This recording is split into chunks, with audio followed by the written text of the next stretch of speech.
Straight ahead on 12 News, crashes and close calls at a Brooklyn Center intersection. Now the city is stepping in. Then, an unpredictable condition that affects thousands of Minnesotans. What it is and what a Plymouth clinic is doing about it. But first, I just want to get my home and be able to move forward and help others get there. a Golden Valley woman on a mission. 12 News starts right now.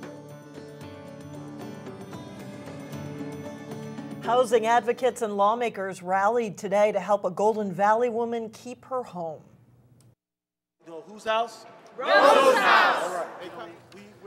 Rose McGee had a hearing at the Hennepin County Government Center this afternoon, and before the hearing, members of Occupy Minnesota and Representative Keith Ellison held a rally to show support. Sonia Goins has more on Rose's fight to keep her home. There are a lot of memories in this Golden Valley home. Children have grown up and people have come, and we've had so many gatherings here. Rose McGee has lived here for nearly 20 years. My late husband loved the sunset when he went to Kenya, so that's what that implies. But now Rose might have to make some new memories because City Mortgage is threatening to evict her. What I don't want is for people to have to go through this. Rose's problem started a little over a year ago when she lost her job and couldn't pay her mortgage. I was first served sheriff's sale notice in January of 2011. She says when she told Citibank about her financial situation, they promised to work with her. But Rose says that didn't happen. You're being jerked around, and it's intentional. She says the company did something known as dual tracking. That's when a homeowner attempts to modify a loan, but at the same time, the lender pursues foreclosure. January of this year said, okay, we're going to review modification. While the modification was going on, Rose's home was sold at a sheriff's sale.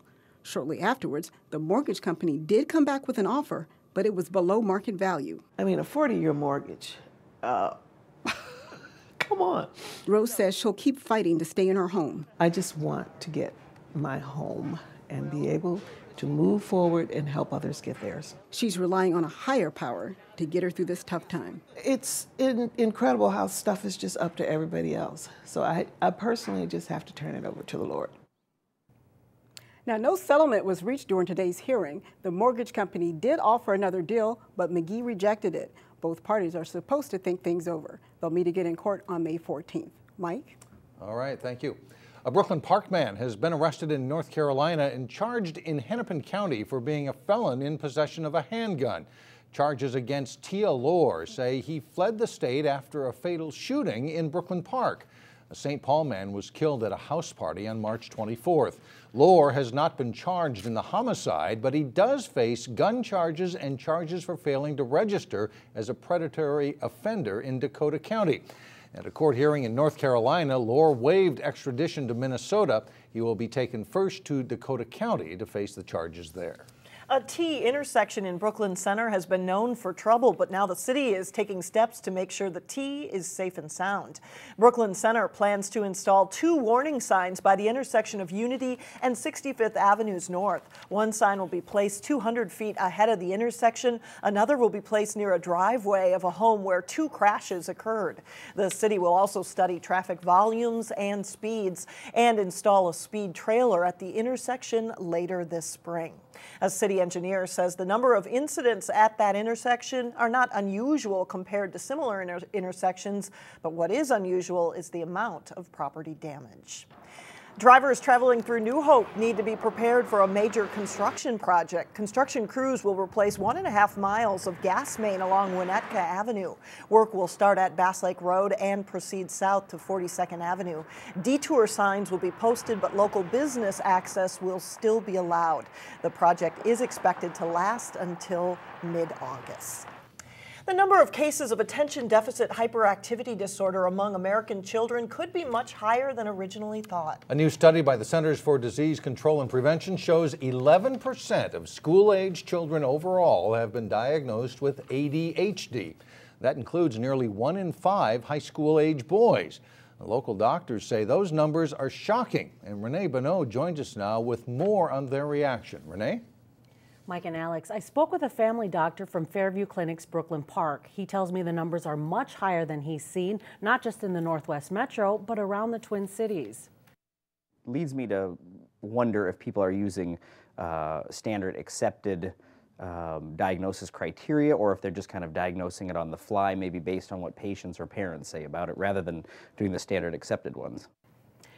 According to the CDC, ADHD is one of the most common neurobehavioral disorders of childhood. Children with ADHD might have trouble paying attention or controlling impulsive behaviors.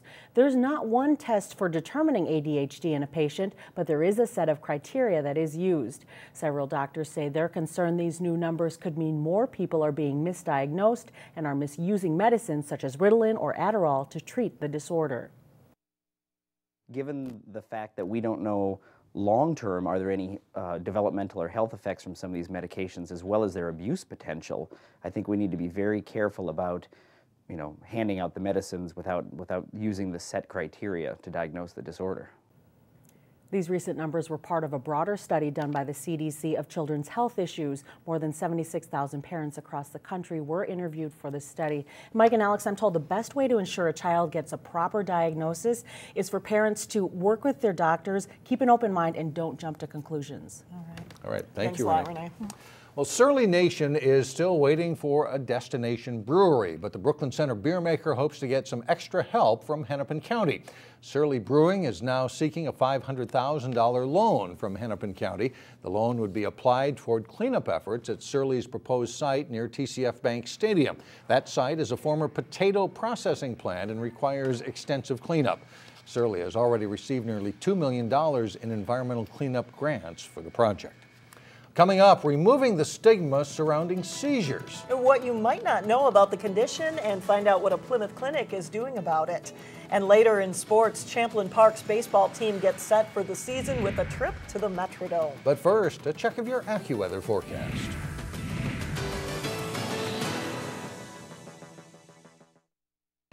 If you could prevent someone from developing cancer, would you help in that fight? The American Cancer Society is looking for participants for a long-term study that could help prevent cancer.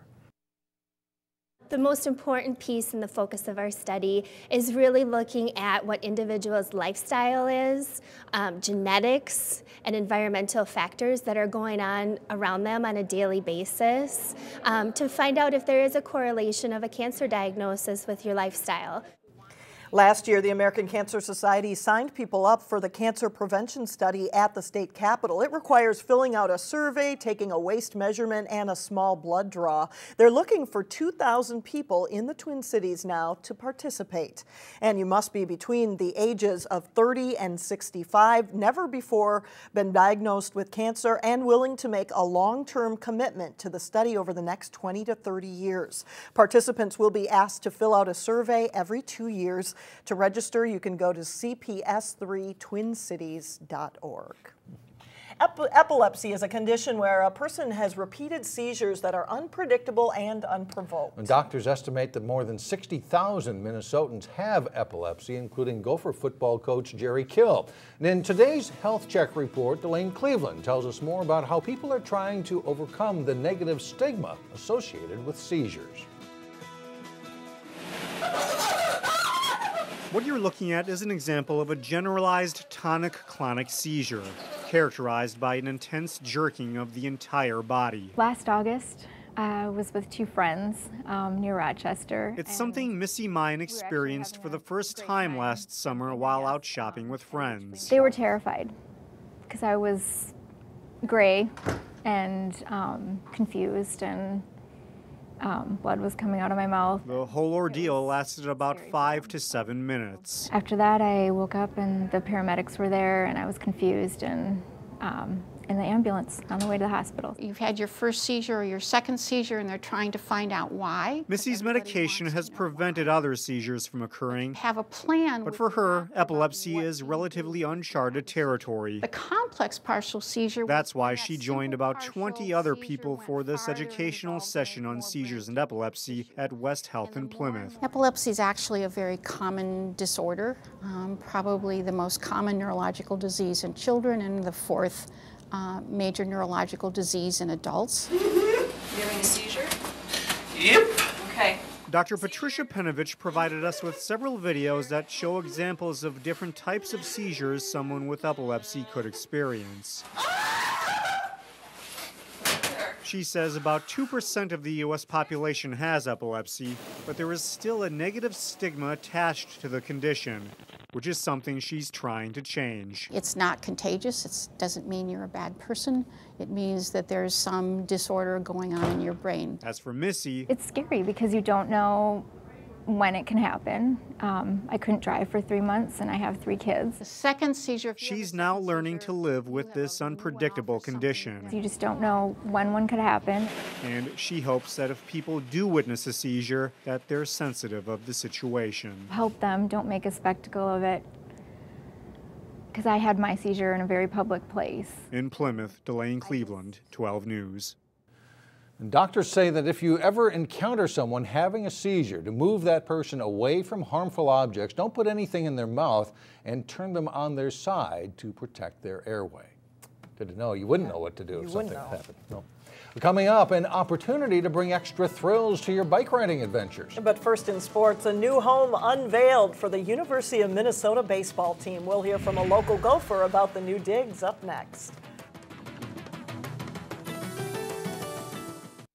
If you go watch the Minnesota Gophers play baseball, they will be doing it on a new field. Yeah, and a little bit of style. It'll be nice and comfortable for the fans, which it hasn't been for a long time when they last played there. The University of Minnesota has fielded quality baseball teams long since Dick Siebert coached his last game for the Gophers back in 1978. But the stadium that bore his name was in need of repair for many years.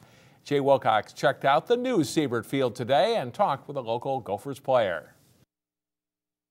Thanks, John. Definitely a special day for Gopher baseball and a day that's been a long time coming with the opening of the new Siebert Field. And we are joined by Tom Windle, an Osseo High School product and Maple Grove native. And Tom, how much excitement is there for all the program just to getting a chance to see this new field and finally be ready for use? We're all pretty excited to be out here, and this is a good day.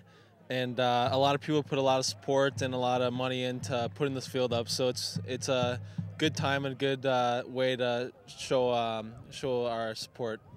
For the players, has there been a lot of looking at the progress of it and just kind of thinking what it's going to be like when you finally get out here? Yeah, we've been looking forward to it. I mean, we played out here in the fall a little bit while it was getting built, and we've been in the dome all winter, so it's going to be good to get out here outside and in the sun. Your program has managed to stay strong despite, kind of subpar facilities, and now do you feel like this is going to help, bring in future guys too potentially when they see this new field? Yeah, hopefully. I mean, I think we have a strong enough tradition anyways, but this field is going to be really nice, and I know it's going to help get a lot of recruits and hopefully get some more Minnesota kids to stay here. This is a program that is very, very rich in tradition and has truly been very highly successful. Common sense tells me, and should tell all of us, that if we're going to have a Division I baseball program, then we need to have a Division I first-class facility for them to play in, and something that they can call their own. This is my 37th year connected with the Golden Gopher baseball family, and this may be the proudest day in my 37-year history. I'm proud for the former players, I'm proud for the future players, I'm proud we were able to create a facility that deserves the name of Dick Siebert. Dick was always committed to excellence, he was committed to the game of baseball. He helped foster and grow the game in Minnesota, and our program is what it is today because of his dedicated leadership. I hope before my career is over we can finish this facility and have a facility that there will be tremendous accomplishments in Gopher baseball for many decades to come. Minnesota hosts Ohio State Friday through Sunday in the opening series at the new Siebert Field. Tom Windle will be the starting pitcher Friday, and this week was named Big Ten Pitcher of the Week for the second time this season. Osseo graduate Kevin Cray and Wayzata grad Billy Soule are relief pitchers for the Gophers. Hopkins grad Jody Bredigan is a freshman third baseman for Minnesota. While their field isn't quite ready for use, Champlin Park's baseball team got a chance to play indoors Monday to test themselves for the upcoming season. The Rebels scrimmaged St. Francis at the Metrodome Monday afternoon. While the Twins haven't played in the Dome for a few years, it gets heavy use for the Gophers and other college and high school baseball teams. It's pretty cool for Champlin Park's guys to play at the Dome. Yeah, it's sweet. Growing up, you kind of watch Twins games here. You get to come out, and it's kind of every kid's dream. So it's nice to be able to play here, especially with the crappy winter, spring thing that we've been having. Yeah, definitely. Playing at the Metrodome is always something that I think probably every Minnesota sports fan dreams of. I mean, it's cool to be in the same dugout and, you know, drink from the same water fountain that a bunch of stars have drank from, and so it's just cool. We got lucky.